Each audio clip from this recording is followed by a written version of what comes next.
FIC are delighted to be running the Certificate in Independent Church Ministry here at ETS.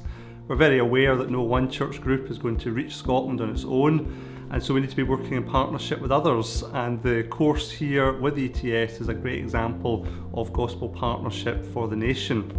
The course itself is designed for students, but also for non-students who are working in independent churches or perhaps have a heart to serve in independent churches better. It's run on a part-time basis, distance learning, so people can access it remotely over the internet.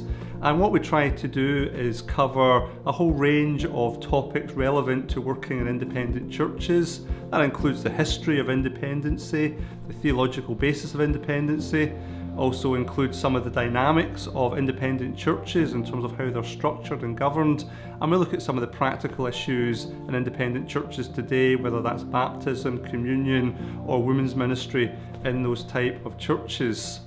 Today in Scotland there is a proliferation of new independent churches, some church plants, new churches that are being started, some coming out of denominations, and so it's a time particularly where there's a great need for helping people from independent churches to be equipped and trained to make an impact for the gospel and to serve those churches well.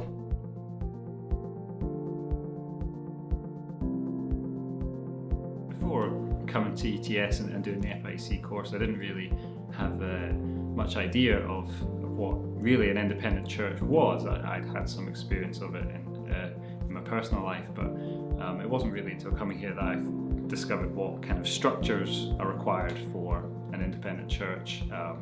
We were taught about things like the different roles in an independent church and the specific problems that a church like that might have compared to another denomination.